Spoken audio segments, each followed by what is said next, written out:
And hello everyone and welcome back to CEO 2019 for the Mortal Kombat Pro Competition. We are now within the top 24. I'm actually already blown away by those last sets of matches. There was upsets and pop-offs and just ridiculous things, but I mean there's so many players that we just have to keep going, man. We just have to keep grinding through incredible matchups that could all be within top 8. But now Darth Arma is joining me, which I'm glad. First time for the whole weekend, man. It's been a while. It's been since IPS finals or something. Correct. But I'm glad we're back together to experience this road towards top 8, closer and closer to top 8. Yes, we are getting closer and closer to top 8, but like you said before, it feels like we're already in top 8 because we've seen all these amazing matchups coming down to the wire, and we have. It's happening! It's happening, finally, live, offline, in a major tournament setting here at CEO 2019, the second stop on the Pro Competition Tour, brought to you by Roadrunner. SonicFox versus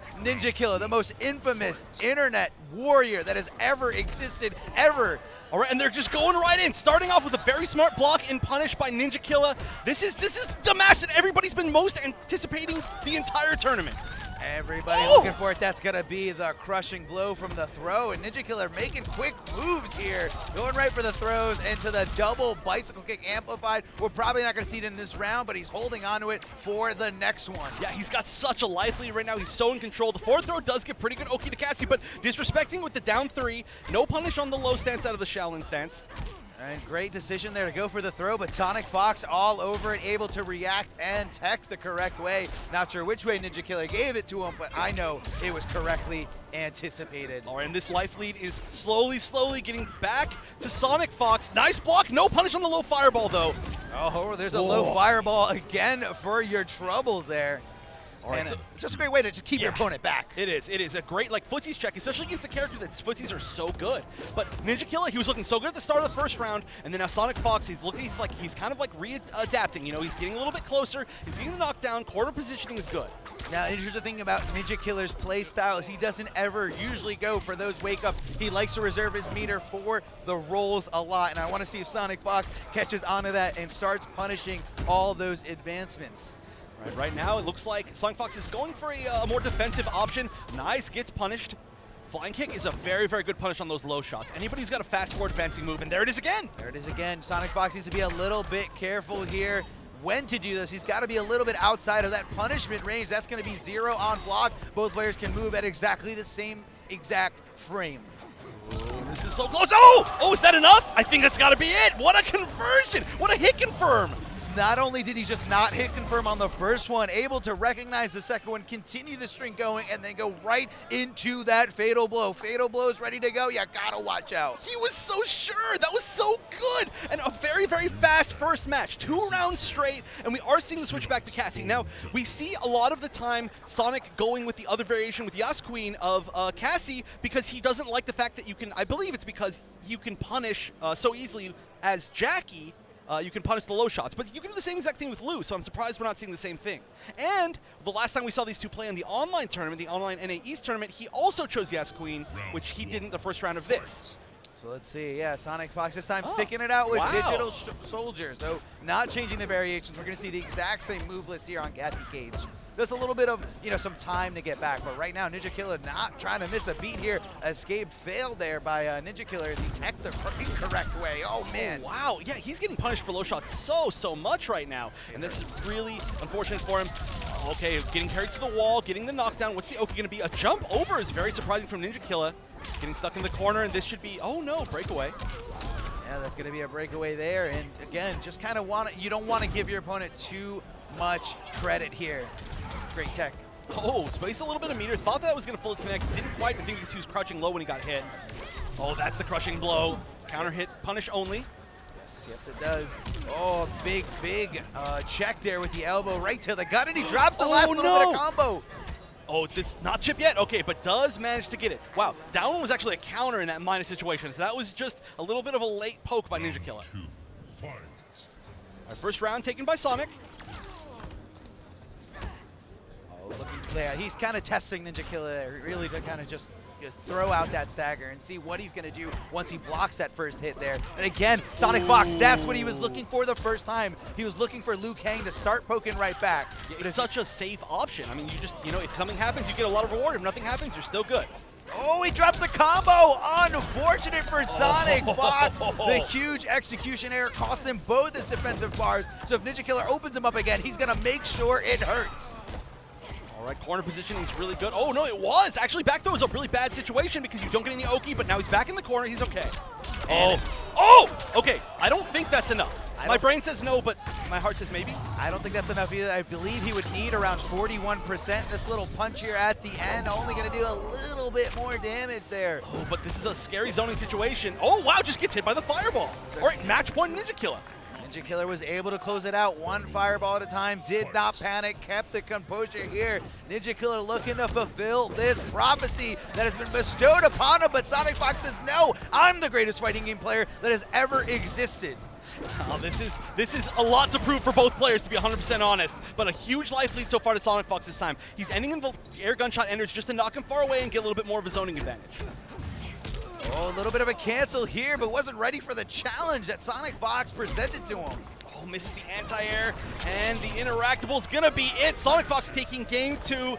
This is, of course, going to game 3. There's no other way this could be. It has to go to game 3. It has to go to the final round. Let's see these guys just go at it. Two Titans finally meeting in, and now this is what you have to keep in mind. This is SonicFox's realm. There's like 500 people, 5,000 people, 50,000 people on each side of this fight saying, oh, of course SonicFox is going to win. Oh, of course NinjaKilla is going to win. But honestly, I have no idea. I could not call it. Both those players are playing so great those first 2 games on either side. It's been very close. However, I think NinjaKilla is feeling very comfortable. He knows he can do it, and here we go. What a conversion here. Gonna bicycle escape, amplify Double. 2 times here. Now he's gotta amplify it 1 more time to get that crushing blow ready to go.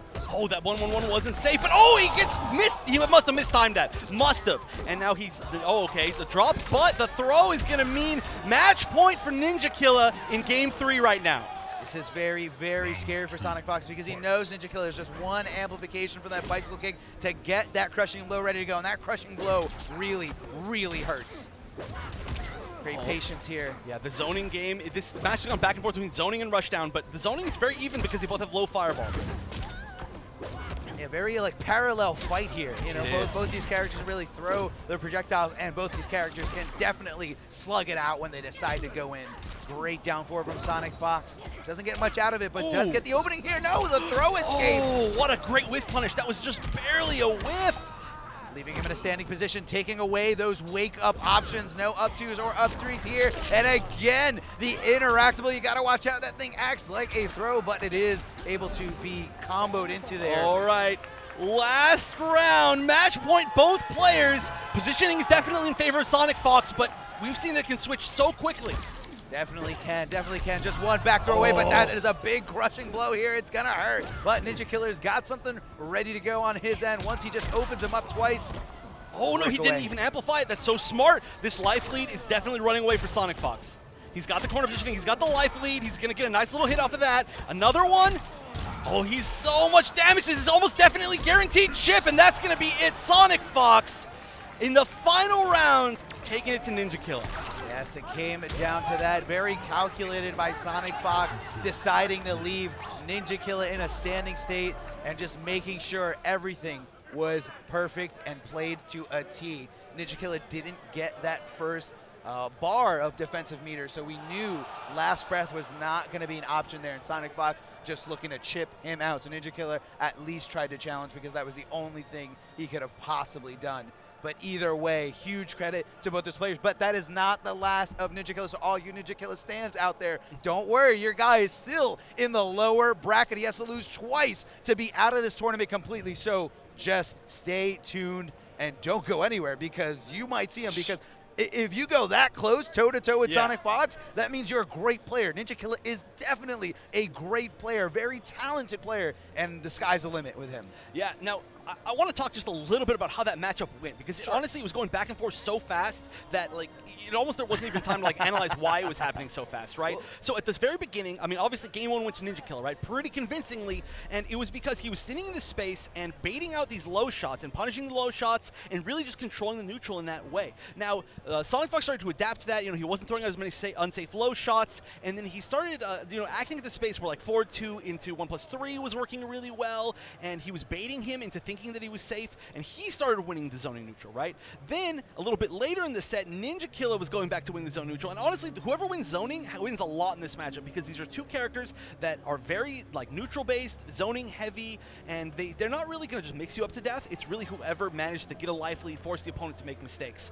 And then at the very, very end, SonicFox, he just brought a lot out of the tool bag that he hadn't used before. He landed a few crushing blows. He was able to land some fireballs in situations where I think NinjaKilla thought maybe he wouldn't be throwing them out again, because he had already shown that, like, hey, look, I can punish these. But all you needed to do was just land a few different things in that final game, and he actually won it pretty convincingly. Yeah, right there at the end, that's SonicFox leaving him in the standing position. Nothing NinjaKilla could have done about that. Again, Last Breath is only active if you've got a full defensive bar, and unfortunately for NinjaKilla, he did not, thanks to that breakaway, and the breakaway mechanic coming back so long. But huge shout outs to NRS Esports. Guys, get the Twitter app out and follow NRS Esports at NRS Esports.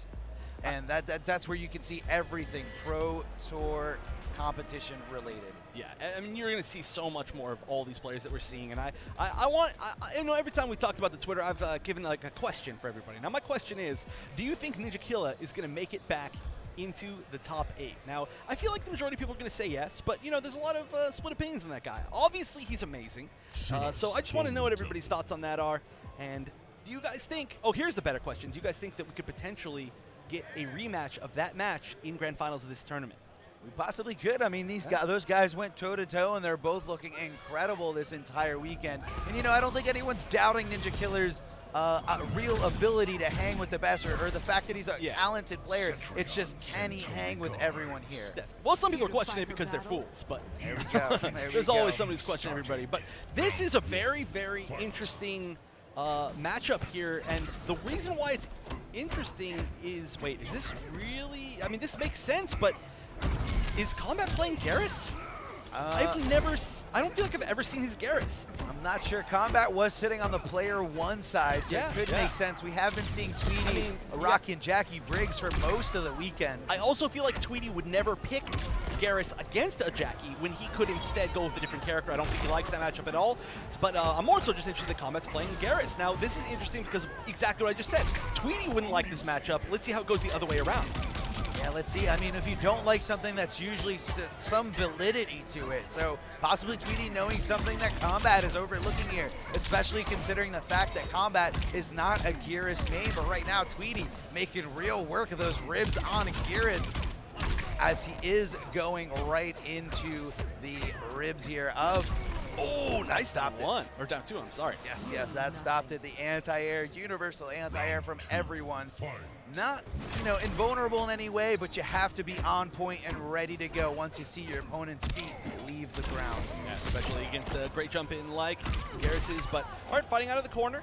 Combat had a pretty heavy lead, but once he got cornered, that's just where it ended. And that's kind of how it tends to happen against Jackie. Not too surprising, but you just got to stay out of that corner. Easier said than done.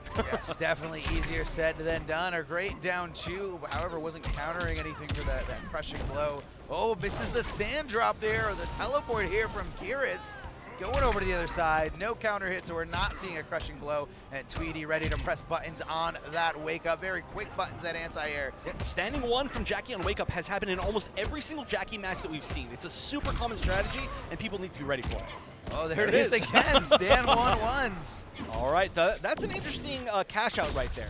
Now, you are going to get a lot of damage. You're going to essentially 1 mix-up away, but Jackie doesn't get any Oki off of this fatal blow. So you're only getting to about even life, and the option's still there. Fatal Blow's still there for combat, so you're in a pretty scary situation.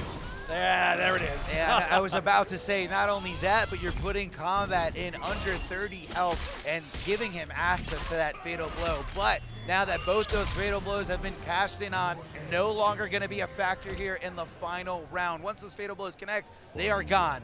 Right, for the entirety of that match. That's honestly, I mean, they both have great Fatal Blows, but there might be a little bit better of a situation for Jackie, just because, I mean, the Fatal Blow from Garrus is one of the best in the game, probably the best in the game. I mean, it's got great combo ability, doesn't scale too hard, and the fact that it reaches from that far is insane. You can really use it in so many different situations. Great interrupt here from Tweedy, reacting to the big fist charge from combat. Yeah, that was definitely a knowledge check right there. It's plus on block, but you can interrupt it. It's just one of the mixes the character has. Throw counter. All right, if there's going to be a comeback, I think it needs to start now from combat. Oh, wow. For the OS. Surprised that didn't hit. Yeah, so what he's doing there, he's putting in one option or putting in one input to cover multiple options there, but not sure what happened here. Combat just decided, let's get off of this character. This character's not for me.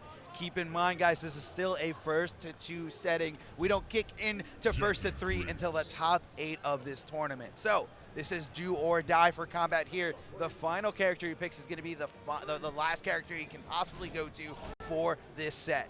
Yeah, and we've seen him use a lot of characters. We've seen him use Johnny Cage and Baraka and Raiden and honestly just almost every single character that can rush down. We've seen Jax. Now, the thing here is that I don't know if he really has like a comfortable choice against Jackie. I mean, we do know him essentially as a Johnny Cage main, right?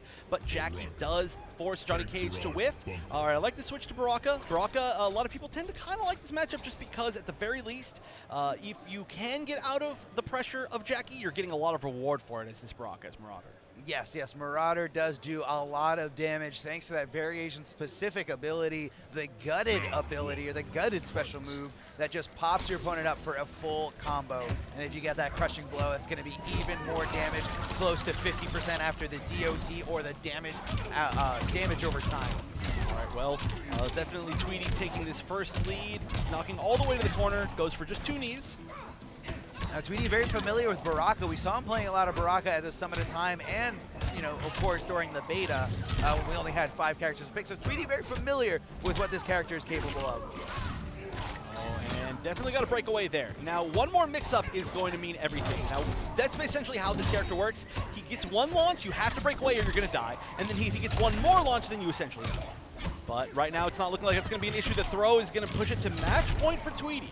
Tweedy in complete control, man. That was pure domination. However, he did take some hits. Tweedy still felt like he was in the driver's seat the whole time. The big jumping attack there from downtown, just reaching out with that arm and making sure it connects into a full combo, forcing combat to come off that breakaway, come off those 2 bars. And this is really running away for Tweedy. He's got corner pressure. He's got such a huge life lead. Heavy read on that down too, but okay, this is going to at least interrupt the momentum, right? It's going to be a lot of damage. It's going to be a knockdown. It's going to be like, okay, hold on. Now, he's got the flag buff. He's got the flag buff here. It is active just like the regular flag. Normally, however, it does go away very quickly.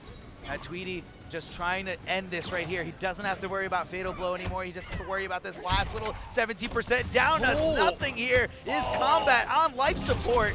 And Tweedy connects it. Tweedy connects it perfectly with that back to the mid that really just stops your opponent. And Tweedy screaming, yes. You might have not heard it here, but the entire venue did. He said it so loud and so proud. Tweedy is going to keep going. Tweedy.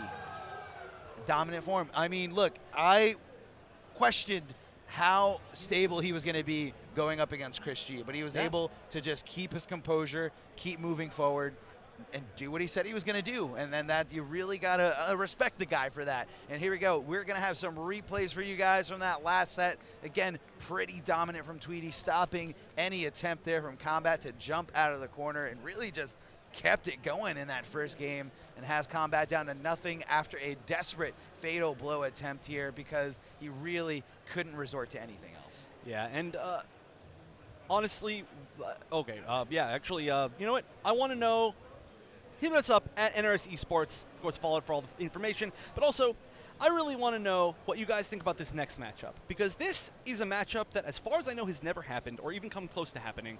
Of course, Foxy from Europe. Foxy, I think okay, hold on. I want to say, I need to look at the brackets again, but I think one of the only international talents left in the pool, but still in winners. So still, I mean, nobody would be surprised if he was top 8. Nobody would be surprised if he was top 3. No. But he's still one of the lone wolves. Now, I think Tekken Master was in like losers of top 24. There are a few other players, but against Buffalo, who now nobody really knows how well he's going to do. I don't think anybody actually expected him to be able to beat Scar, especially so convincingly. But also, that matchup went a little bit differently than we thought it would with the Scorpion pick. So, you know, I don't know if he's like, maybe he's exhausted now. Maybe he's like running on momentum though now. So anybody knows. I mean, I saw a lot of energy dispensed after that win. Buffalo really held that win in his heart just because there's some history there between those two rivals. And, you know, Buffalo's running hot right now. Right now, this man is in the zone. He is ready. He is in it to win it. And I don't think he's going to let Foxy Grampa stop him at all.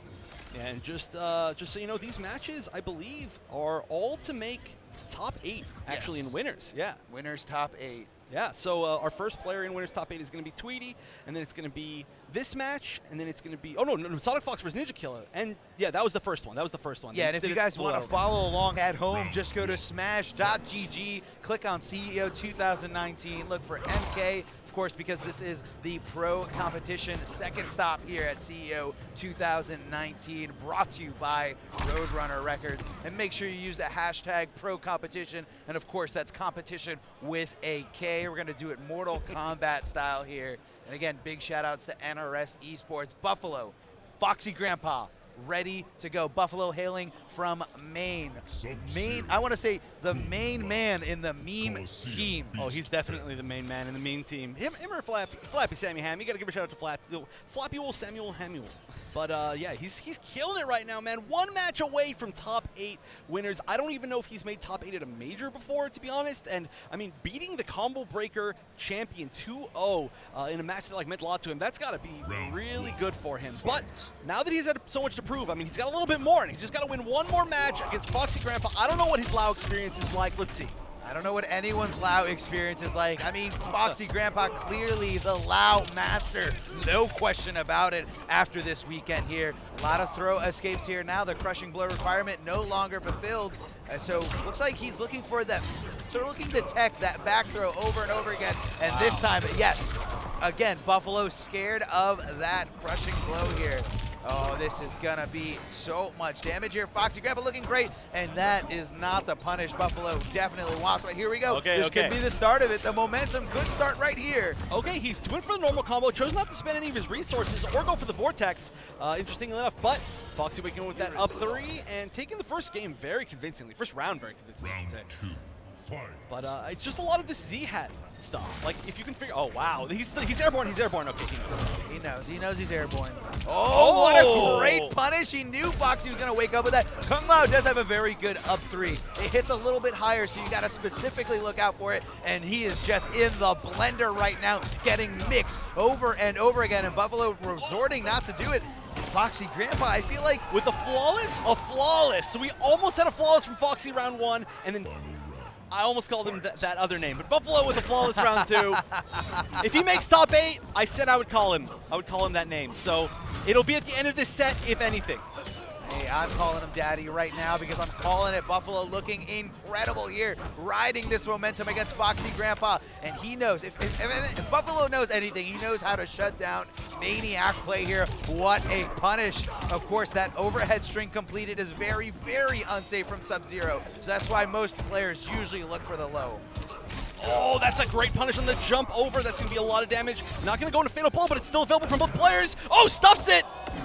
Oh, jumps over it, not to win yet. Oh, but he's in chip situation. And Buffalo's got one more amplified. There it is. Oh, it froze him. Is that enough? It is. Buffalo taking game number 1 just barely. Incredible there. He just had that one amplified ice ball and somehow just made it connect. It is so fast, and that's specific to this variation, the variation that every other Sub-Zero does not play. Buffalo, always about the mix, always about, I mean, it's so great to be able to shut down projectiles, not only just projectiles, but anything your opponent wants to do at full screen. All right, so game number 2 is still 2 out of 3. Landing the first throw. Sub-Zero forward throw, granting good Oki. Oh, nice roll through, but he doesn't commit to the string, so he's going to get a nice little punish. Nice little shoulder check there. Great down two from Foxy Grampa. Oh, into great conversion. Great conversion there. The Z hat for the plus frames, and that's going to be a big punish. Buffalo waking up with that 1-2 and getting that hit confirmed from the ice ball. Checking him over and over again. No punish from Foxy Grampa, but hold on, a little counter from Buffalo, getting a little too antsy. Yeah, there's a few different situations there that Buffalo just barely misread or mistimed, and he's paid for it with his entire life bar. That life lead was so significant, but it just ran away. I mean, to start off with trying to punish 2-1, 2-1, 2-1-2, but just barely mistimed it. Looking for that full screen amplified ice ball there, but Foxy being a little smart there. Not a counter hit. Looks like Foxy was trying to jump out of there and not press a button. Great throw escape and a great check with that down 3. I don't know what Buffalo's pressing, but it's not the option he should be looking for. Oh, wake up, down 1 works, and he lands the overhead. He's going to get the side switch, not using any more meter. Actually, doesn't have any more meter, but little hits here and there. Nice duck, but not a full punish, and the down 2 crushing blow is going to be enough with a second down 2 match point for Buffalo. Buffalo keeping it nice and simple. I love that. Wanted to end the round as quickly as possible and not leave it to any kind of chance of execution. The overhead, Buffalo is in there right now. Who said you could react to this every time? Who said it? Who said it? Certainly not Foxy, but right now Foxy's got the advantage. He's got the Oki. He makes another correct read. The breakaway's happening, but the plus frames are still there. Oh, that's going to connect out of the air. He's going to get the side switch. He needs to keep him in the corner for pretty much the rest of this game. No, he doesn't have much to play with. Foxy Grampa with the jump, no throw here. It's so scary, mixing it up so perfectly. Kung Lao's mids complement the throw game so well, and that's why Foxy Grampa is one of the best. But this is a scary situation. The threat of either 50-50 into fatal blow is always there, but that throw, is that enough? Yes, it is. It is. All right, Foxy Grampa taking game number 2 with the brutal. Making a statement here, just making a huge mess on the floor of Buffalo Sub-Zero, and he's got to be feeling a certain way about it. Foxy Grampa showing that he's not going to let that first game shake him. Gonna stay calm, gonna stay perfectly poised. Yeah, his mix-ups between, I mean, it's so clear to say he's got so many mix-ups, but he mixes up better than almost any other character just between throw and strike, because he gets himself so many plus frames with the amplified Z-hat over and over and over and over, and then he walks up and the big mix-up is he going to throw you? Is he going to forward 4? That's pretty much been it the entire time, but he gets a lot of reward off of both, and then he gets to set up another Z-hat, and it continues. And so it really is, in a weird way, a very mix-up heavy match between two characters that mix up very differently. But here we go. One of these two is going to qualify for top 8 winners. And a wake up down 2 again. It just keeps working. And Buffalo switched over to the other variation. Interesting choice here. So now the main difference with this variation is that he has access to his base move of slide. Slide that hits like a low. However, he's giving up that amplified ice ball that won him the game in game number 1. I'm not sure if I agree with this at all. Well, I mean, he's got to know something. Wow, that was a bad hit confirm, but he's going to stay safe for it. Oh, jumping in, stopping Foxy Grampa from going anywhere. And Foxy Grampa looking for the punish, confirming that it wasn't going to connect the rest of the way. Great choice here. The Z-hat for the plus frames. Great block by Buffalo, and great throw tech afterwards. Oh, what a good whip punch with the slide. He's 1 away now. Is this going to cash in? Okay, no. He's not going to take it until he needs to. Unless that was 3. It might have been the 3rd one. I'm not sure. Well, maybe. I don't know. It's always so hard to follow. But, all right, throw's going to connect. You've seen a lot of good techs, but this one is working. And that might have been a throw that failed. Oh, that should be the conversion for it. No. He's still good. Oh! Checking with a fatal blow after being minus on block. Had there been a down 1 out there, he might have been stuffed, but he made the correct read, and now we're going to match point for Foxy Grampa. Interesting choice, especially because I feel like Foxy Grampa is one of those players I haven't really seen go right into the fatal blow as much as these other players. He wants to just kind of keep it 2 throws, and of course wants to see the brutality over and over again, and where it is.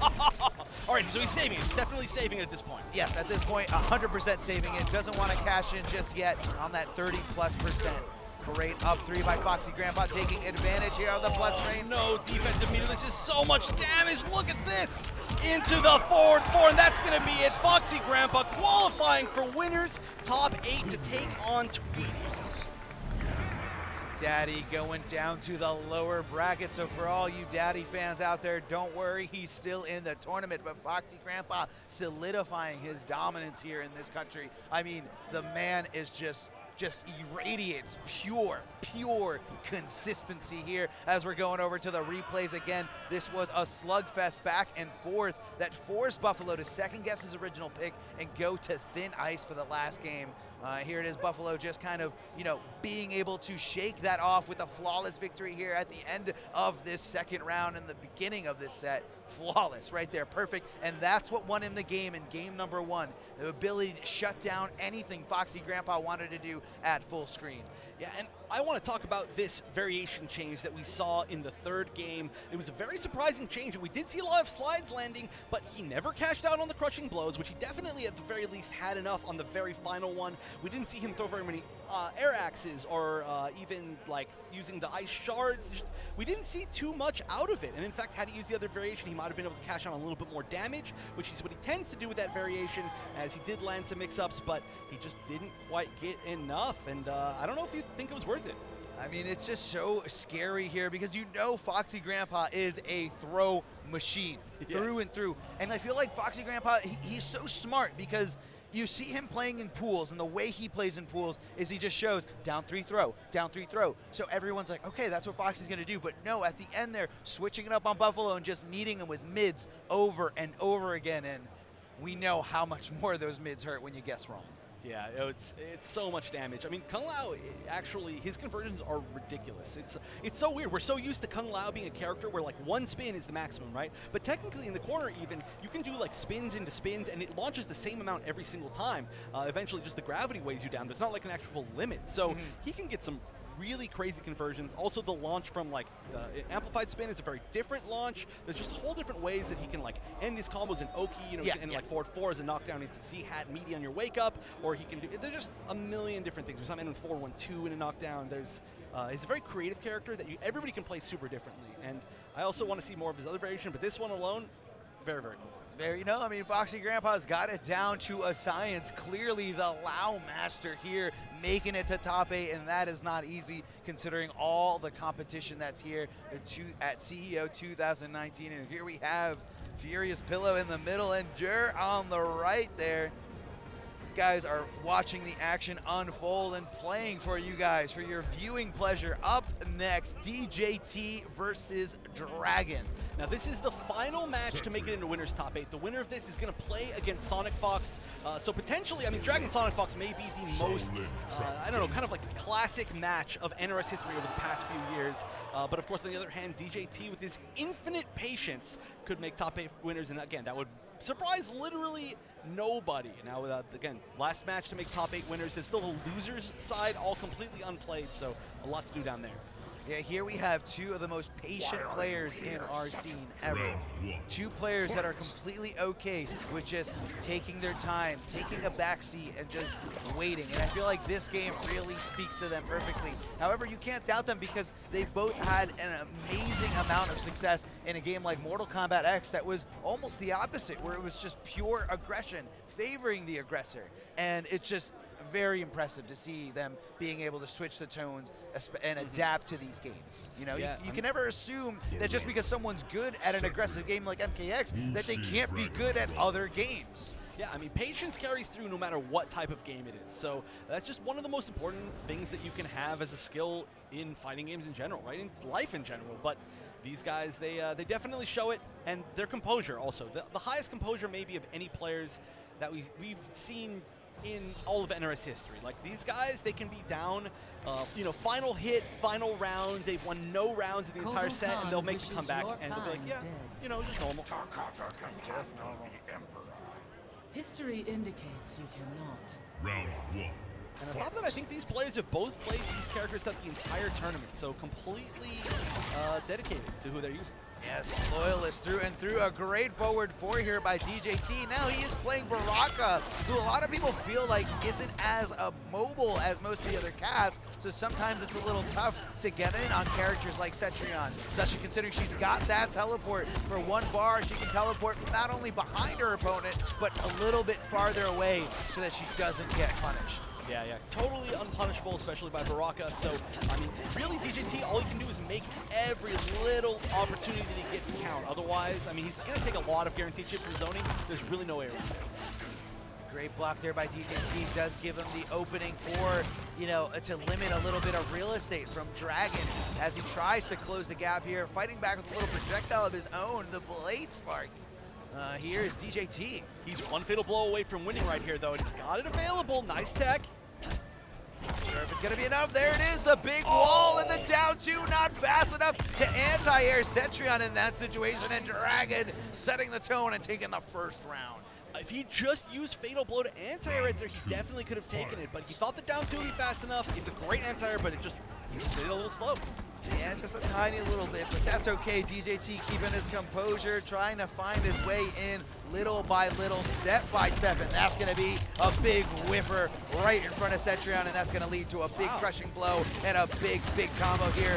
41%. Now that's got to hurt. I'm super surprised that we didn't see DJT use a breakaway right there. He has multi-defensive bar, and that's pretty much the only time you really need to break away to avoid massive damage from Cetrion. She doesn't get that much damage normally. Hold on, we've got the amplified gutted, and there it is on cue. Dragon using that breakaway. So DJT looking to open him up one more time before he gets those 2 bars back. You know, we see the progression of the bars there on inside the bar in the gray, and that's gonna be almost enough. Oh no, that move is so tough to hold down, and that's why Dragon is using it, because if he completes it, he gets away from the punishable state in case his opponent does that forward roll. So DJT needs to rethink his game plan, rethink what he's going to do on Wake Up. Yeah, it was such a safe option, because even if he blocked, it hits so many times that it completely gets rid of last breaths. It just hits like 4 or 5 times in a row, just boom, boom, boom, boom, boom, just melts you down, right? So it would have been guaranteed chip. There was almost no real good way to escape. Being patient, not really swinging, even when Cetrion is negative, just kind of waiting for his turn, waiting for that opening. Great flawless block there of the boulder, and great patience to not jump into that anti-air boulder, which is what Dragon was looking for, and the big boots to jump in, one of the hardest jump-ins to anti-air in this entire game. Oh yeah, I mean, the best option you've got really is trying to make it whiff, but from a close range, sometimes you just gotta hold it. Yeah, definitely do. Sometimes you just gotta hold it and be at Baraka's mercy, but Dragon's got one of the best defense abilities from any player in the NRS. Oh, he's taking so much chip from zoning right now, though. I mean, each of those boulders is plus range and zoning, and again, okay, you got to break away this time. You got it. Thank you. And that's safe on block. Oh, getting a little bit of chip himself. It's pretty hard to punish, but it is unsafe. Yes, unsafe if you know which interval he's gonna stop, and Dragon on match, set, point here. And top 8 point, technically, he could move on. Again, the winner of this fight, SonicFox. Oh, checking the boulders here. A little bit of a sun ray from Cetrion. Oh, just takes the knockdown, not going to take the full conversion. But now he's actually pressuring a lot in the corner, which is something we've seen a lot from Dragon in the past. He really likes to hold his corner positioning. Yes, he does. Keeping him there, checking DJT to see if he was doing anything besides blocking there on that Wake Up. Wow, and look at this. He's playing this entire match in this corner. DJT has to find a way out, or this is going to look really bad for him. Oh, that's a good start. Fatal blow connects from anywhere, mid-screen or in the corner. It is just fine. It's going to be doing nearly 50%, I believe around 45%. Yeah, and that's the only option that this variation has to actually combo forward 4-4 crushing blow. Oh no, he got hit by it. You really did that life, and the brutal! I didn't even know that was a brutal. Existed perfectly. That was the first boulder the first anti-air boulder that Dragon successfully hit on DJT, and what a closer to that set. Dragon gonna be moving on to top 8 to face SonicFox, the NRS Classic here. The only time Look, he's back there. He's looking at him. He's already laughing, already talking trash, guaranteed. He was studying it. He was studying it perfectly here. Dragon looking incredible here with that Cetrion play, just keeping him away one boulder at a time. So I don't know if the answer to that for DJT would have been to possibly look at a different character. Yeah, a few times we've seen, especially when going in Cetrion, it's so hard, like, especially if they break away one single time, that you never really get a chance to land all that massive damage from Marauder. So we have seen sometimes people go to Bone Picker against that matchup. I would have really liked to see that, but also I'm just a fan of Bone Picker in general. But hey, you know, he stuck with his guns. It didn't quite work out. And I mean, what a terrible feeling when in the very final read of the match, your opponent does something for the very first time and reads you correctly, right? Like the very, very first time you made the read. It just kind of shows it's like, listen, I just had your number this time, you know, better luck in losers. It hurts, man. It hurts when it's just that one time. That's like going 0-1, and that's it. No more chances, no opportunities. DJT desperately looking for that 1-2-2 crushing blow, but Dragon doing nothing. And this is the fatal blow that was ready to go, doing nearly 50% to Dragon. And here it is, the brutal, decimating his entire midsection down to nothing but pure bone, blood, and guts. Hey, man, if you bring a Tarkatan down to just bones, then they're pretty much invincible, right? It's the best part of they can just stab you with all of their bones. It's pretty impressive. But unfortunate for DJT, he's going to be going into the lower bracket where he can hopefully fight through the rest of the competition. But he's got to keep his head on, got to keep the composure. Once you drop in the lower bracket, all you have to do is beat other people who weren't good enough to stick in the upper bracket. So, hey, who can do that? Anyone can do that. I mean, to be fair, if you look at the players that are in the lower bracket right now, in the losers bracket, in the weenie bracket, whatever you want to call it, Mr. Ultra David, wherever he is, it's ridiculous. I mean, you look at it. Scar is relatively early in the losers bracket, which is crazy, you know, champion of Combo Breaker. We've got other great players like, what we just saw Combat get knocked down. And I think a lot of people thought that maybe Combat could win this whole thing. We see now even just from these past few matches, now DJT's in there. NinjaKilla's in losers. Oh, ooh, okay, so this is another match. So this, clearly we've made it all the way back up now to see who makes it through in the top 8 losers. I'm gonna see if I can find the bracket for myself, but Silvereye making it all the way through. I feel like we haven't seen very many matches of his, but he has made it so far through this bracket. Yes, we saw Silvereye going into the lower bracket earlier this weekend, or I believe earlier today, and you know, I guess he's been fighting his way tooth and nail through that lower bracket, eliminating players left and right, and here he is on the verge of making top 8 in the lower bracket here. All he has to do is get through Buffalo, and this is very scary because right now he has to get through a player who was strong enough to defeat the Combo Breaker champion Scar. So if I was Silvereye right now, I would feel a little shaky, a little doubtful of my chances. I mean, maybe, but also he had a ridiculous path. Now, he had to beat so I'm just looking at so far, like the bracket technically, I don't know if it's updated, but he had to beat Burrito Voorhees, who was also looking rather undefeatable. He had to play the winner of Dizzy TT and Coach Steve, so that means that, well, you know, both of them are now out, and now he has to fight Buffalo. But those matches alone, I mean, if you can beat those players, you can definitely beat Buffalo. You know, like you can beat anybody, literally in the world. I mean, Dizzy TT, another player who was like, yeah, maybe they could win the whole thing. Coach Steve, super impressive to make it this far, especially. I mean, just it looks like he's really found his place in this game. And now, you know, he's got the momentum because we did see Buffalo just lose his match, and Silvereye just won probably like 9 matches straight in losers, right? Yes. So he's running on that. Buffalo's running on a loss, but let's see who, you know, how it really affects him. That's true, that's true. It's kind of like the last thing you ate is definitely going to be what is just rumbling inside you right now. So hopefully Buffalo can shake off that loss and just focus, move forward. But either way, only one of these gentlemen are going to move forward, and the other one is going to be eliminated from the tournament completely. Again, use the hashtag #ProCompetition, and that's Pro Competition, of course, with a K. We're going to do it Mortal Kombat style, and be sure to follow NRS Esports on Twitter at NRS Esports. It's your one-stop shop for everything pro competition-wise here in the NRS scene. So this is pretty exciting. I mean, we're moving really fast through this, but this is, again, like I said, another match to make losers top 8 now, and we are seeing, of course, the matchup that we expected to see. Starting off strong from Buffalo, he's going to get a strong hit, lots of corner carry, and he is going to move back to that Dead of Winter variation that we're so used to seeing him use. This is the Buffalo I like seeing. I like seeing the fact that he's using this variation. I feel like he's made it his own, and this is what he's most comfortable with. That is going to be a counter-crushing blow on that very unsafe overhead starting string. Not really sure what Silvereye was trying to press there. Possibly delay wake up into buttons, but hold on, that's gonna be a punish. Not cashing in on the crushing blow instead. Gonna set up those amplified bicycle kicks for the bicycle kick crushing blow. Yeah, and look at this, it's lightly slow and going back towards Silvereye. That's a great whip punish. He's gonna go for the full crushing blow, and he can confirm into fatal blow. That is going to be it. Round 1 going to Silvereye. I think it's it, right?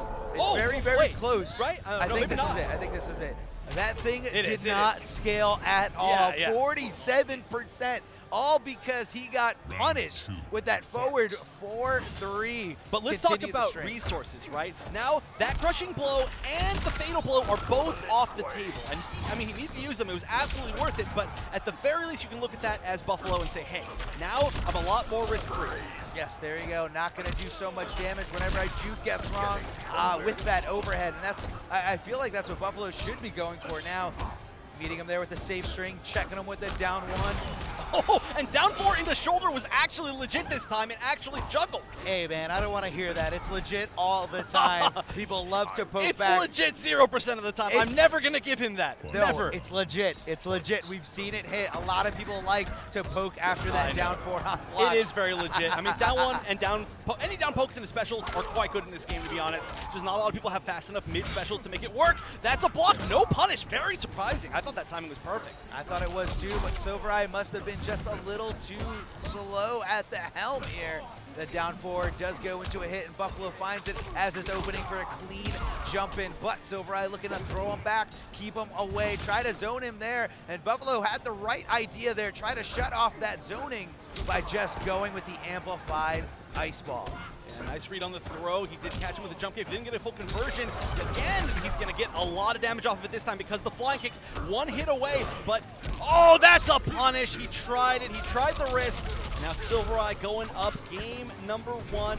Surprisingly enough, we didn't see Buffalo go for the fatal blow. I mean, he could have, in that situation, instead of just canceling the charge, just gone straight into fatal blow, and it would have been higher reward and maybe slightly less risk, just because it's a little bit harder to punish it. But Silvereye now is 1 game away from thinking it's a top 8 losers. Well, I feel like what Buffalo was thinking there was he would have a little bit more mix-up in case that shoulder did get blocked. Sometimes people wait for the amplification. Yeah, true. So, you know, he kind of have more of a mix-up there where a fatal blow, it's very clear when you block a fatal blow, and usually a lot easier to punish. Forward 3-3 here from Silvereye, and Buffalo with the correct challenge, knowing that that is not plus on block or even 0. So many down pokes being traded right now. Finally, the first big conversion being from Silvereye, but I mean, Buffalo's poked him so much that like half his life is gone just off little hits. Oh, did he actually flawless block that? That was weird looking. That was a little strange there. I saw a little flash of a flawless block possibly here. And the forward throw keeping Buffalo, or I'm sorry, Daddy in the corner. Yes, I'm gonna call him that. Gotta do the man's wishes here. Jumping out here is Daddy, looking for the back 3-2, but no one was home. And Silvereye on point, blocking his toes. No punish with that fireball, but hold on. That's it. That's the exact situation I was talking about. Now, this is not going to be enough damage. We are 1 mix-up away still, and now that fatal blow is off the table for the rest of the match. With the mix-up, nice jumps over the wake-up, up 3. If that was an up 2, it might have worked. Round 2. But 1 round in the game 2 going to Buffalo. Getting the forward throw here, and it's got such great Oki, the ability to just get and stay in throw range after that successful throw. That's going to be a big punish. Going to go for 1 amplification here. I lost track of how many amplified bicycle kick, but I'm sure Silvereye knows right in his head. Great flawless block here from Buffalo, able to poke back with so much breathing room. Looking for the overhead, but doesn't get anything. I love the stagger. I love the idea. And the back 3-2, Buffalo finding the hit, forcing Silvereye to come off the bar. Going for interactables and Justice 2, boys. Yeah, I don't know if that was intentional, but it did make the overhead safe no matter what. All right, throws coming. What's the Oki? Oh, poking with the down 3. This is going to be unfortunate for Buffalo as it leads into a crushing blow. 31%. The trade not in his favor. That's unsafe, and that's the round for sure. What a huge risk. I mean, we've seen the Buffalo super not afraid to take risks, but now this is match point for Silvereye, and so many of these rounds have been won because he's taken a risk, it's been blocked, and he's been punished. Oh, checking him there. Silvereye correctly confirming that the success of that fireball hit him and gave him the hit advantage. For something here, getting Buffalo to move. Those staggers so tough to account for, and that's going to convert with a great side switch here from Buffalo. The jump-in punch just to make it a little easier to execute. Wake hold up on. throw! The savagery from Silver Eye. He did throw him out of the corner, though, so, okay, trade. That was weird. There's definitely a chance here. This is so intense here. It's so scary. And when you're at the helm of that forward 4-3 from Liu Kang, you just don't know how he's going to do it. The air-to-air, but no confirming to anything else. Silver Eye one hit away from taking this over Daddy, and he does. Getting the low fireball, whipping out that wake up, and waking up against Liu Kang is one of the most dangerous things you can do, especially when he's got that parry ready to go. Silver Eye feeling himself right now.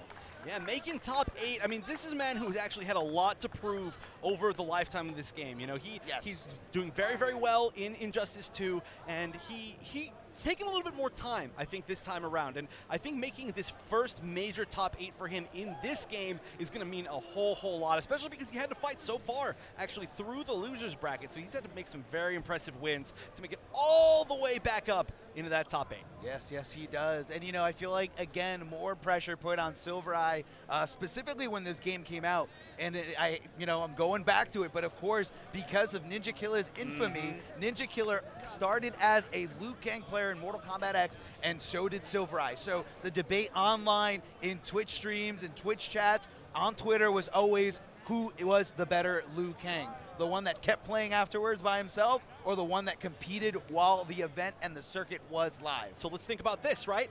We see that Silver Eye now has made top 8 losers with Liu Kang, but who else is in the losers bracket fighting to make it in the top 8 but NinjaKilla? So, I mean, I know that actually neither of them have liked this kind of back and forth of who's better, because they're honestly both really humble guys, and they both respect each other, and, you know, there's no hatred between them. The only hatred is between the fans that are being annoying for each other's, you know, like, kind of posse. But still, potentially, we could see the battle of those two Liu Kangs in this top 8. Now, NinjaKilla hasn't made it in the top 8 yet, but the chance is still potentially there. I mean, it's very, very possible, right? It is possible, and I really hope it does happen. But you know what? You said the lunacy really starts with the fans, but what is fan short for? Fan is short for fanatic. These fanatics just they want this fight. They want to see it happen. They want to see who is the best. But we're going to keep going, as I am a big fan of both these players. Both these players hailing from Brooklyn, New York. Emperor Combat and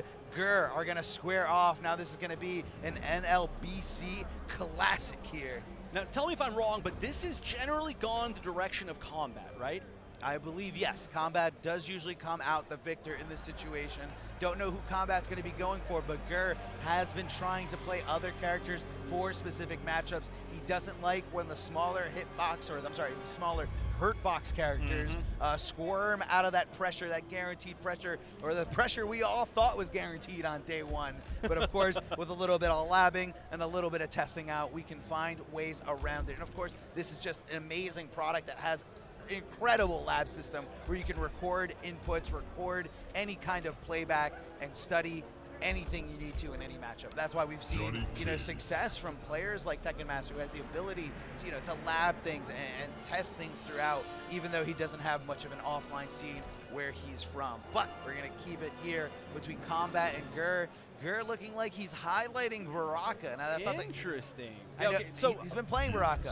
I believe it. Okay, so it is going to go back to the normals. They were kind of like trying to bluff each other a little bit. But now it's really interesting because you were talking about how he doesn't particularly like using Garrus against certain small hitbox characters. But actually, the real advantage here, I think, is the other way around.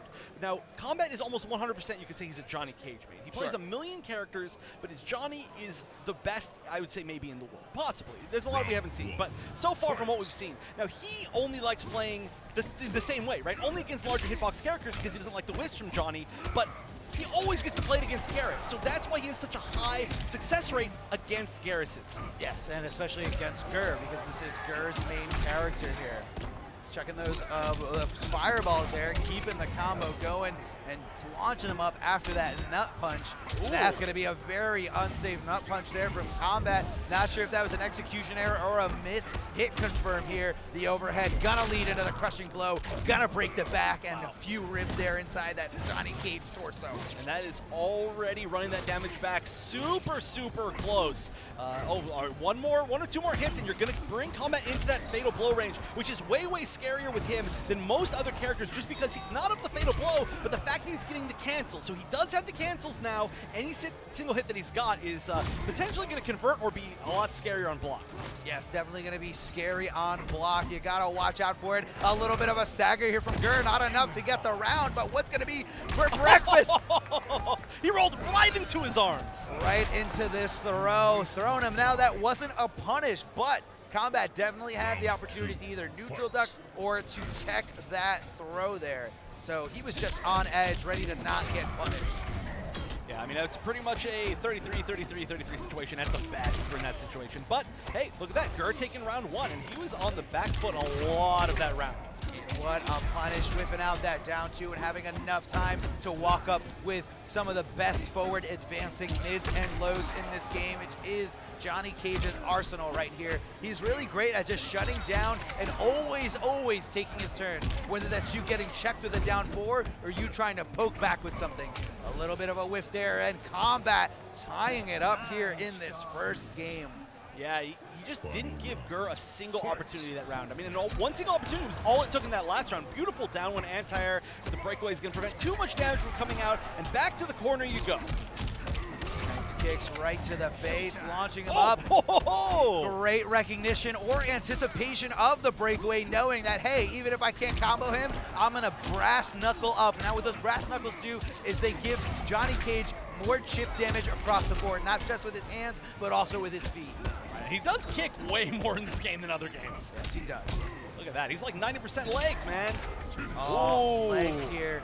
The Jean-Claude Van Damme here, popping off here, going green, showing off all the moves, and of course the patented Johnny Cage split there at the end in midair. Combat understanding, yes, this is the right way to go. The one that's second-guessing himself right now is Gur. Yeah. Do I go with Gears? Now, we couldn't see it on shot there, but I believe Gur's assigned coach pretty much for the rest of his life is Coach. His coach, yeah, he is the coach. Oh, look at that, representing Noble, giving a nice shout out to his sponsor on stream. That's a good player. That's how you know you picked up the right player. When he's like, oh, look, I'm on stream for 20 seconds, here we go, look at my sponsor. But I mean, this has got to feel bad. I do have to say, this has got to feel bad. You know, anybody who comes from your local, you always want them to win. So the fact that they have to team kill from NLBC to see who makes it into losers top 8, I mean, one of them is going to be happy for the other, but the other one, I mean, it's rough. You know, you hate to see your teammates go down, especially if it's your fault. Yeah, man, I mean, it's locals being prideful of their locals. Nothing wrong with that at all. However, these guys are in it to win it at the end of the day. This is a one-on-one scenario. This is not a team sport at all. This is all about the player. Great chuck of that plasma again, knocking him out of the air and being able to kind of continue the offense, continue the onslaught, and try to guess right on his opponent's wake up. And all right, getting out of the corner. This is really nice for Gur. He's gonna have to take this advantage very, very strongly. All right, Oki into Oki. Gotta guess right every time. Down one and a down one on block. Just stays good. How did he almost convert that? Jumping over to the other side, kicking him right through, but it's okay. Gur getting that judo chop, crushing blow thanks to that counter or punish. Oh, that like reached really, really far. But just going back to neutral here. Wow, didn't stay plus on that. Didn't spin the meter. Oh, neutral. Oh, I'm sorry, a jump back, but it wasn't executed perfectly enough. The up two, probably the first time, and he went for the breakaway literally as soon as he possibly could, but Gur was on top of it. The only way to stop a breakaway is to hit him with a fatal blow. But he's alive, he's alive. That skilled so much, but it doesn't matter. The sand trap is taking it, and on top of that, almost even better than winning the round, he's pushing the whole game back to mid-screen where he's going to be way more confident. And look at how slow that defensive meter builds up on Combat side. He needs to wait so long for that breakaway to be accessible again. So Gur needs to find those hits and needs to make sure that they hurt. And this is going to be the first one. Oh, no, didn't quite confirm it fully, but he's still going to get a good amount of damage. Not the full, like, almost 400 that we usually see, though. Correct. Now Combat's breakaway is available again, so Gur is going to be needing to find back-to-back situations to get all that damage. Yeah, but just getting opened up by these, I mean, like back before so many times, just gotta stay patient. Of course, the plus frames are always what's scary. And being able to jail those straight projectiles into large box characters is why he likes it. Lands the cross-up mix-up, but he's putting himself in the corner for it. He's gonna have to figure out a way to not let that happen. Oh no! And that should be it. Match point now for Combat. Gur on life support.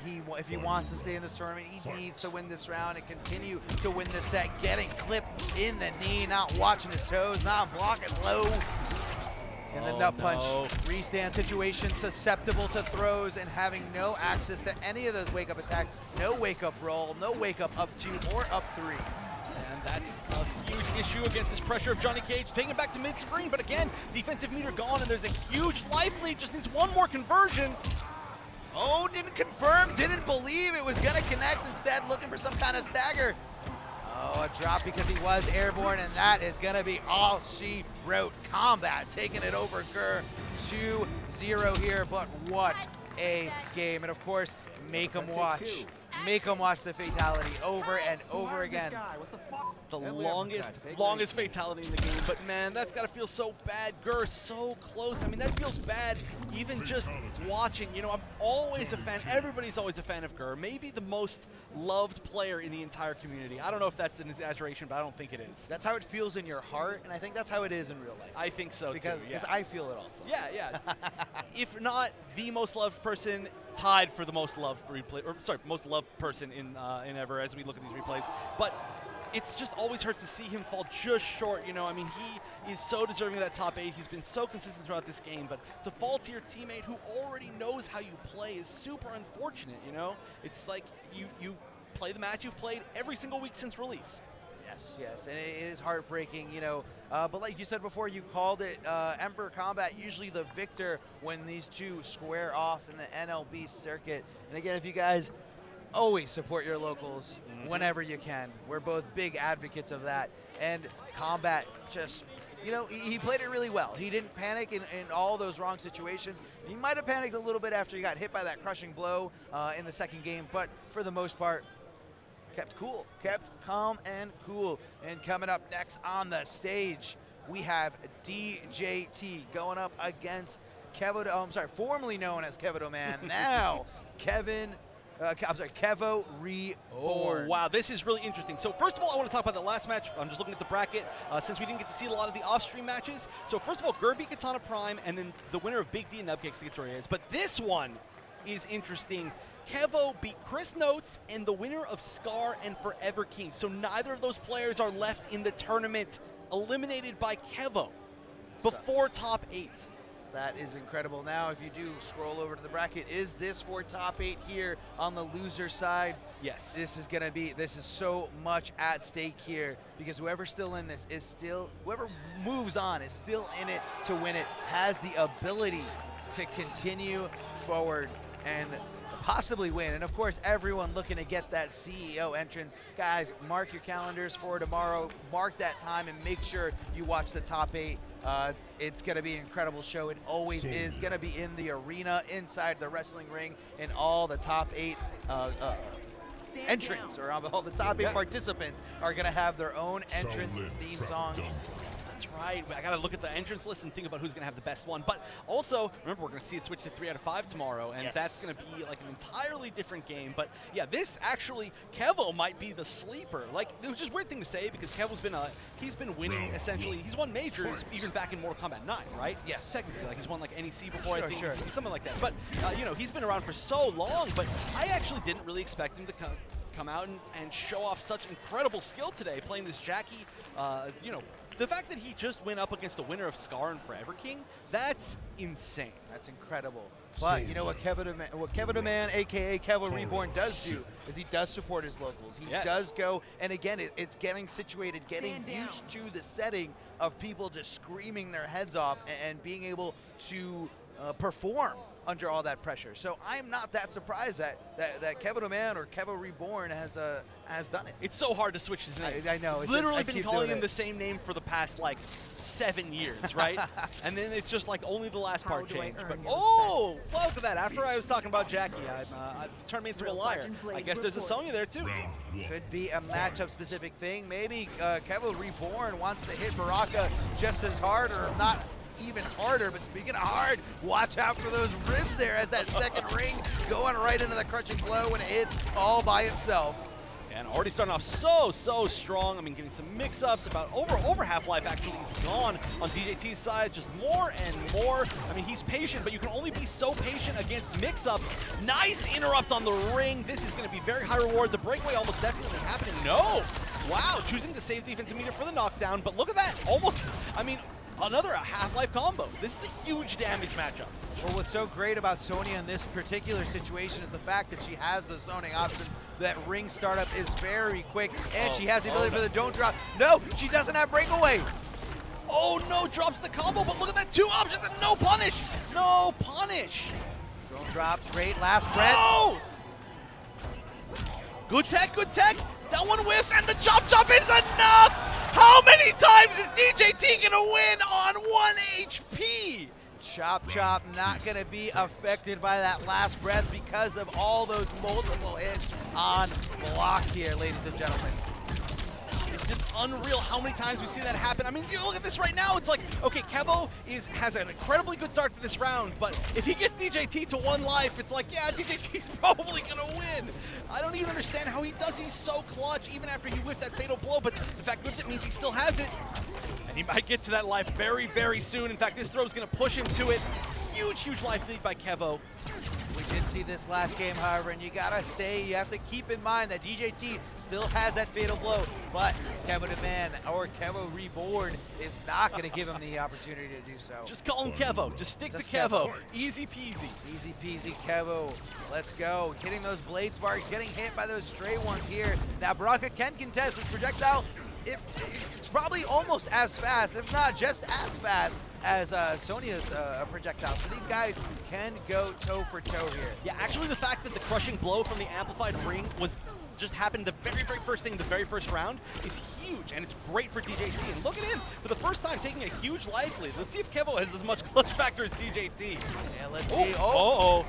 Gotta be ready, gotta watch out. A big combo could come at any moment. Fatal blow is ready to go. The throw escape. DJT's like, get off me, but this is gonna hurt. No, he drops the combo. What a heartbreaker, but he's not letting him stop it. Is he gonna punish? No punish. Oh, he had so many hits, but he wasn't confident in his mix-ups. He staggered the overhead like 2 or 3 times. He could have continued for a much larger combo, or he could have even committed to just like a fatal blow as a read, but you know, he just wasn't sure. And it's fair, because you look at DJT, one of the best defensive players. It's so hard to open him up that when you do open him up, you're like, wait, I opened him up? And then you don't get a conversion, right? It's just like you're in such disbelief that you open him up, but you know what? It was working. We saw it there. We saw them connecting. Kevo Reborn a little bit off with that execution there at the end. It could have easily been his, and of course, if he continued the combo, he could have been just 1 mix-up away from a fatal blow combo.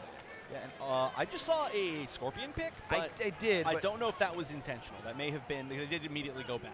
Yeah, they did immediately go back. Now Kevo Reborn is free to pick any character, as the loser of the first match and the loser of the second match are free to switch to other characters. However, the winner has to stay on the character that they just won from the previous game. Yeah, this is, I mean, honestly, it felt to me like Kevo won that last match because he was just so dominant in like so many of the rounds. But somehow, DJT makes miracles happen, man. It's Baraka. It is Baraka. You can just hear it every time Denzel does it, smiles, and does the chop for everyone's viewing pleasure. And hey, he won another game with chop. It just keeps happening. But all right, so far it's staying a lot more neutral at the start of this game.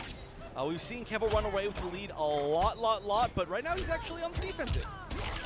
Oh, and that is going to be a big confirm here. Kevo, no, he drops out of the combo. DJT doing the forward 4, that flying knee just a little too early. You hate to see that type of thing happen. Great up 3, fully invulnerable, getting those blades right into the face of Sonya Blade. Oh, wow, that was a beautiful whiff punish. To quote Ultra David, he said that might be the hardest thing to whiff punish in the game. He said it might be un-whiff punishable, but it was whiff punished. I'm not sure if it was on a whiff, but or like on reaction, but it did technically get whiff punished. It did. It's tough, oh, man. No. Oh, very, very little recovery there on the animation, but Kevo Reborn able to keep calm, not let DJT get in, because once Baraka gets in, he gets that second hit after you break away the first one, he's going to be doing so much damage thanks to that gutted ability of this variation. Yeah, and you almost have to save your meter for breakaways. Wow! That was beautiful. I'm surprised he didn't do up 2, actually. He possibly didn't believe in the fact that he could have done it. Now, the up 2 is not invulnerable, so that could have been why he went with the up 3 instead. That does make sense, but I mean, I think he could have punished it for a launch, but he was pretty low to the ground, so it was definitely the safer option. Oh, nice! Grabs out of the roll, and that's the start of something. He's going to get a little bit of zoning check, but Kevo does not have the lead, so oh, no, okay. The fireball advantage here is going to be huge. Yeah, huge. It's going to be close here, very, very close. Getting that forward 4 knee on the punish and confirming right into that amplified gutted. Right, and that means that now DJT is on match point to make it into top 8 losers. But Kevo, he's had so many great rounds in this set. I definitely don't feel like it's over for sure. No, definitely not over. You can't say that. Kevo showing so many signs of life here, and just keeping DJT at bay. Look, right now he's looking for that crushing blow, anything to give the life lead to him. And DJT being very calm, because you know what? There's no meter build in this game from doing any moves, performing any strings or normals. It's all about time. Think of it more as a cooldown here. And a very strange little drop there from Kevo Reborn, dropping that drone closer. Oh, nice. Catches with the full launcher. No breakaway from DJT. He's saving that defensive meter. Not sure if DJT was kind of playing the mind game there. Thought that maybe Kevo was going to drop the combo, anticipating DJT to use the breakaway. So it's like a counter to the counter. Oh! I don't know if it's going to be enough. It's going to be very close. It's always super close when it's just at that little ridge, but I don't know. I'm not making any calls. It looks like it might be. Oh, it no, hurts. No, not enough. But all we need is a little bit chip, but this is where DJT's the scariest. Oh, but he jumps into the projectile. We're going to game 3. Keeping him out, just zoning projectiles after projectiles, because he knew there was no reason for him to go for any kind of risky things, because DJT was just going to be one hit away from taking the entire set. But now we're in a game 3 situation. Wow, Kevo really showing up this weekend. I love to see this. I love to see players that have done well in the past and we haven't seen for a while come back and say, hey, listen, I'm still great. I'm still super relevant. And hey, he's Kevo Reborn now, right? This is Kevo Reborn. This absolutely reborn into a fantastic player. I mean, no matter what happens, not saying that he wasn't a fantastic player. It's just how it sounded. Like I said, he's won majors, but that was just a very funny way to put it. But it's absolutely true. Incredible. The fact that he's going to game 3 right now against DJT, the fact that he's already up over ahead against Scar and Forever King, some of the players who, if people were to say that they won the tournament, nobody would be surprised. But he's back here and he's showing what he's made of. Definitely showing what he's made of. Oh, getting checked there from those Baraka blades. That down forward front punch here. Again, only accessible in this variation. He drops the combo, the forward for the flying knee, just a little too early. DJT. Yeah, he's going for those optimals every single time, even though he's dropped some of them, but so far, hey, it hasn't been that bad for him. Oh, nice anti-air. He's still taking the life lead really strong right here. And a little blade spark, but hold on. We got the elbow to the face into a big combo. Going to amplify it for the pop-up again. And we're not going to leave into any kind of restand state. Instead, we're going to go for damage here. Great jumping attempt here, but DJT ready with the anti-air, ready with the down 2. Not going to get the punish on the fatal blow. But DJT just needs to make him block one thing. So are we going to see a blade spark? No, not going to get the breathing room for it. Doesn't get the cancel. He dropped it. Oh! He just dashed up and did it. He just went for the fatal blow. Wow, he had an opportunity. He dropped it. He knew that if he gave DJT one more second of time, DJT was going to close that out. He said, no, I got to do something right now. And he did it. Now match point for Kevo. Completely maniacal here. This is coming down to the wire. This is insanity here. getting the sweep, one of the best sweeps in the game, very fast and only -2 on block, so why not keep doing it, Baraka? And what an interrupt there, looking for the amplified shot was Kevo Reborn, but DJT says, no, I'm gonna put a stop to that and I'm gonna make sure this hurts. Getting rid of that breakaway there from Kevo. Kevo Reborn has no defensive meter here. Jumping over the other side, and DJT just trying to lunge out of there. And that low is so much less scary now because Fatal Blow is off the table. You're going to have to get some really actual true launches or maybe a lot of zoning hits. Oh, this is really good start. The Fatal Blow is available, but one more hit could be it. He lands the low, doesn't get the cancel, but he's going to close it out anyway. Kevo the man with the upset over DJT to make top 8 losers. What an incredible defeat here. I mean, we saw DJT and Kevo Reborn throughout the entire day, and both these guys were just looking unstoppable. Even though they went into the lower bracket, phenomenal play no matter what. Kevo Reborn going through so many players today on top of DJT right here at the end for that top 8. I can't believe what I just saw. Wow. And another thing that I feel like we haven't even talked about is the fact that earlier today we saw Kevo with an incredibly good Jackie, super good Jackie, and now we've seen him with an incredibly good Sonya. And there's almost no characters that have shown off that they're that good with that many characters. And okay, it looks like our top 8 is set. It looks like the match now to make the final top 8 spot was won by NinjaKilla.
Here, as we're going over to the replays of that last game, it's going to be Kevo Reborn versus DJT, just swinging back and forth with the momentum. Gonna have the replays up for you guys right now for you to view, and it was just incredible. I mean, both these guys just went back and forth. They knew how to just play to each other, play and adapt, understand what was going on here. DJT had those incredible comebacks in that first game, and Kevo Reborn just said, all right, not gonna let it bother me, gonna keep my composure here. DJT jumping in, Kevo not overextending, not going with any unsafe option, keeping the composure nice and cool. This is when he had down to nothing, only had one little thing that he could have blocked, and Kevo goes in for the read of a century, walk up, Fatal Blow. If DJT pressed any button, there was no way he would have had the health to take it, even if the armor activated. No way. DJT just flinched. I don't know what he was looking for. I don't know if he thought he was going to throw, so he decided to just neutral dog. But either way, Kevo Reborn goes right into that lower bracket for tomorrow. Most clutch moment. I mean, it just worked. Think about how much he gained from just making that read. But what an incredible top 8 we've set up for ourselves. Yes, this is incredible. Everything has just been chaos. I mean, between Buffalo and Scar, I think that was my favorite of the weekend was Buffalo, a.k.a. Daddy, taking it over Scar. I mean, there was just so much history there between those two players, so much that wanted to be said, and so much, you know, you could see like the passion, the passion of Daddy. Like he knew it. He knew it. This is it. This is my moment, and I'm going to take it. I'm going to defeat the combo breaker champion. But either way, neither of those players made it into this top 8. which is extremely surprising. My favorite moment, if we're just going to go through favorite moments, Let's go. was Chris G. Everything that Chris G did with Scorpion, the way he plays with that character, amazing. The fact that he managed to upset Rewind, and Rewind going out very early, super surprising. But hey, that's something that happens at a hugely chaotic tournament like this. Anything can happen. New names, old names, names that people expect that aren't there. I don't know, but it's all come down to 8 players. Yes, 8 players. Top 8 is set, so that's going to be us for today. Again, this was CEO 2019, the second stop on the Mortal Kombat Pro Competition Tour. And guys, make sure you catch